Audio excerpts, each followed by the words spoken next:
Welcome everybody to Navigating a Fleece Show. This presentation was first made for the Chesapeake Fiber Shed Sustainable Cloth Cohort. The recording got stopped in the middle, so I'm re-recording this, and it will also be on my YouTube channel. I should explain that I'm a level 2 ASI classer. That means that I've taken the classes and that I've had my hands on over 100,000 pounds of wool. That's what it takes to become a level 2 classer. So I wanted to talk about the local shows that we have. Of course, Maryland Sheep and Wool. It's coming up in only a couple of weeks. There are only wool fleeces at that show because it is sheep and wool. There are somewhere between 800 and 900 fleeces for sale every year. So that's just a huge number. They do limit the number of fleeces per producer, and the producers can decide if they want them to be judged or if they just want to have them for sale. If they want to have them judged, they do have to go on sale. The shepherds set the price, and we'll talk about prices in a minute because they vary widely depending on the breed, how rare the breed is, the quality of the fleece, and sometimes they put extravagant prices on them because they want the fleece to be judged because they want to get the ribbon, but they don't really want to sell it. So that's why some prices are just way up there. It backfired on one person I know because even though she put an exorbitant price on $60 a pound, I believe, it still sold. So it doesn't always guarantee that it won't sell, but just so that you know that, if you see a price that's way out of whack, that might be why. In September, there's the Shenandoah Valley Fiber Festival. They take in all kinds of fleeces. So there you'll find alpaca, mohair, wool. I have never seen any cashmere there, and I haven't seen any Angora rabbit.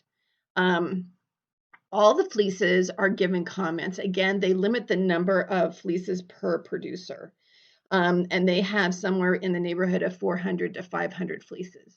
So the fleeces are given comments by the people who are taking them in. Those people are not fleece judges per se, but they are people who have a lot of experience spinning. They could be producers themselves. It's a big job.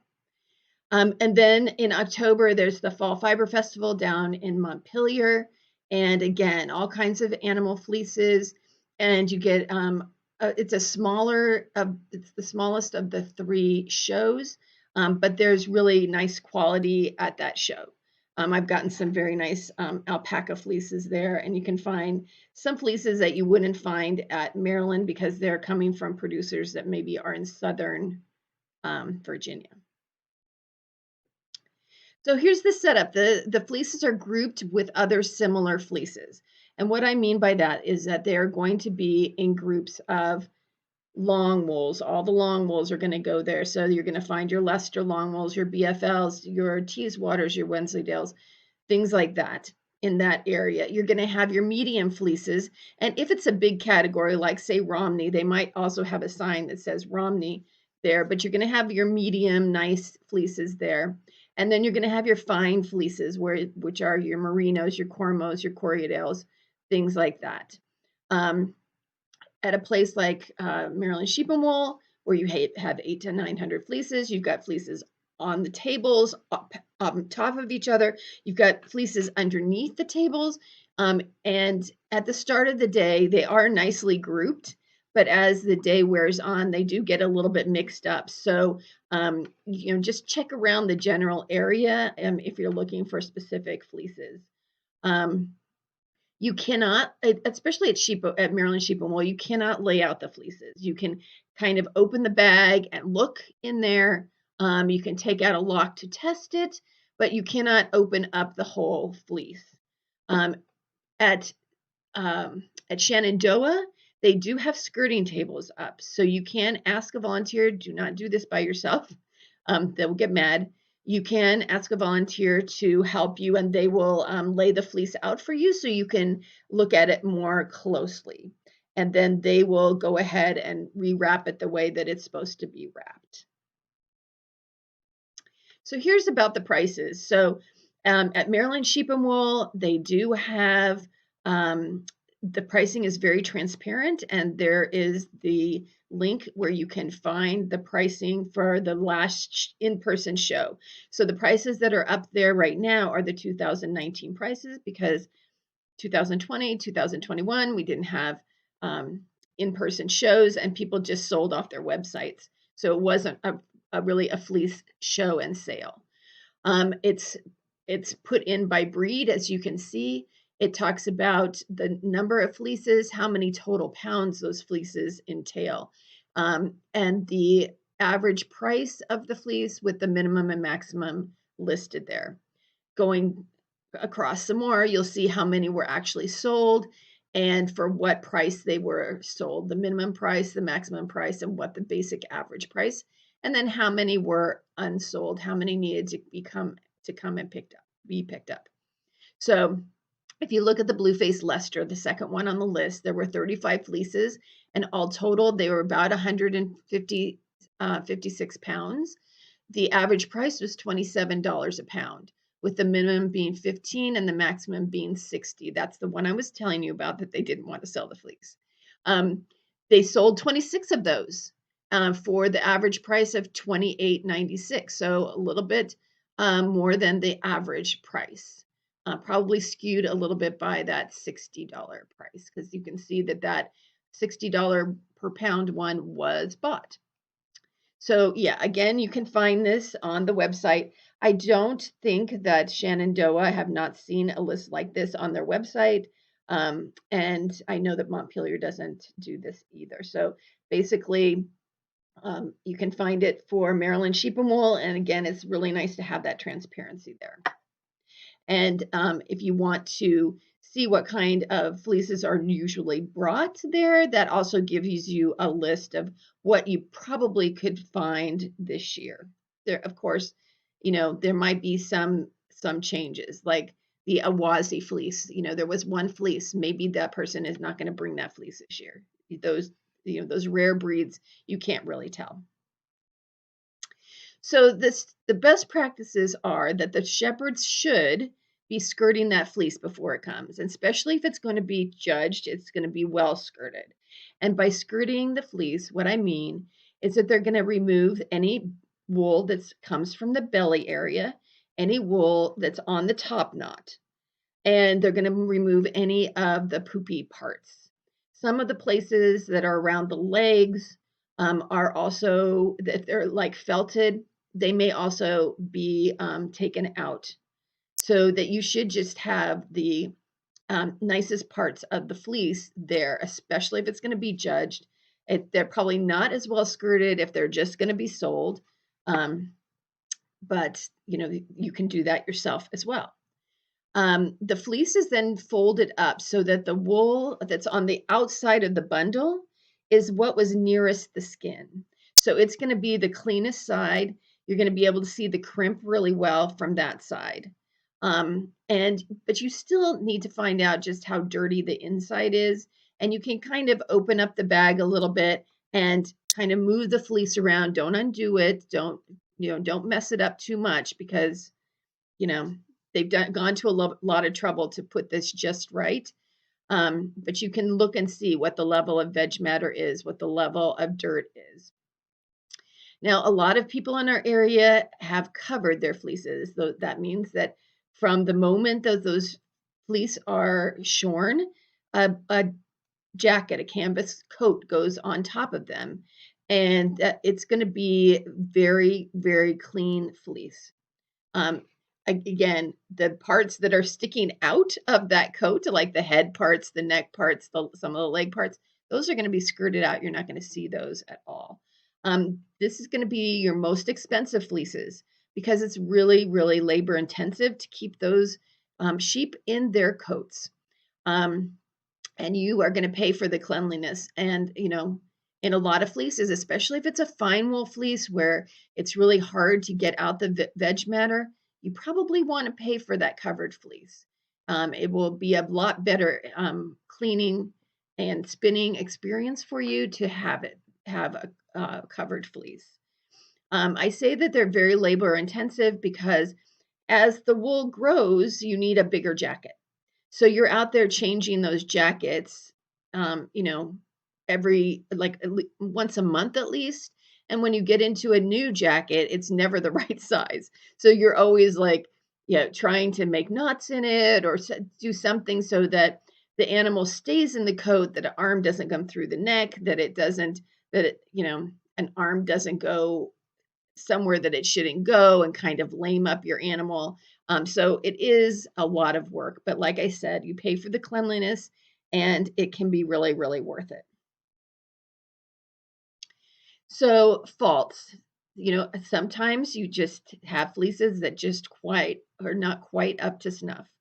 The first thing that you need to do, like I said, you're going to be taking out a lock. This is obviously a dyed lock, but you're going to take a lock out and you're going to just take a one lock. So you're going to, I'm going to try to do this so I can see. You're going to take one lock out like that. Okay. You haven't ruined the rest of the fleece. You're taking one lock out. From this lock, you first are going to test it for length. And the minimum length is about 2.5 inches. When we do our classing for length, we're looking for 3. I would really think that unless it's a lamb fleece that's extremely soft, you probably want to look for at least 3 inches. This is a BFL fleece, and so this is about 6 inches long. Shorter fleeces are harder to work with whether you're doing it by hand. And if you're going to take it to the mills to help you process it, they might send it back and say, we can't do it. It's too short. I've had that happen with some lamb fleeces that they were like 2.5 inches. They were a little too short. So I had to do it by hand. The next thing you're going to do is you're going to test it for strength. And by doing that, you're going to hold it on each side of the lock and you're going to snap it.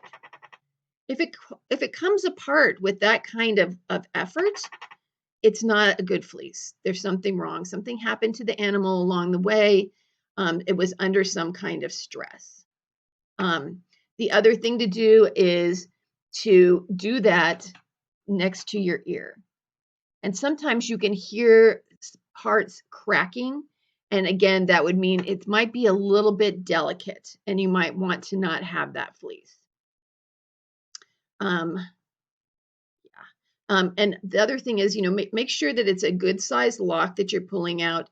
I mean, if you pull out something that's very teeny tiny, wispy, that's easy to break. That can be broken. So that's why you want to take a whole lock to test that, so that you're looking at the correct test for strength. Now, if this is a ram or a buck fleece, then you want to make sure you do a smell test. And a smell test never hurts, because you also want to make sure that the fleece was kept in a dry place. So it shouldn't smell like mildew. It shouldn't smell moldy. And it shouldn't smell like a ram too much unless it's at like a really good price. You can get those smells out through washing. So if it's a beautiful fleece, you really like it, but it's a little bit male stinky, you can get that out. But if it's something that's been not kept well and it has some mold on it, you probably want to pass that up. You're not going to find that at a fleece sale, but you might find that if you were going to buy directly from a producer, because you don't know how long that fleece has been around, or where they stored it, if they stored it in a barn or their basement or whatnot.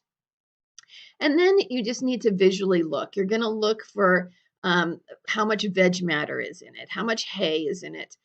There's always going to be some, because it's a farm animal. And so unless it's a coated one, you're always going to have some veg matter, and that's okay, because that just happens. Especially with mohair fleeces, you're going to have, you look for something that they call scurf, and scurf is like a big kind of dandruff, and it isn't water soluble, so it doesn't come out in the wash. You can comb it out, but it's kind of a pain to do that. And if it's, again, you would not find moths or moth larvae in a show fleece that's at a fleece sale. But if it's from a producer, you might. So just be sure to look for those kind of things. Any kind of bugs, that kind of stuff. So here's some pictures of some problems that you might find. And these are problems with length. On the left, you have a fleece where you can see where I've circled that it's a little bit lighter in color. And that is actually a weakened area and the story behind this fleece was that this ram got attacked by a bald eagle and had some pretty serious cuts on it.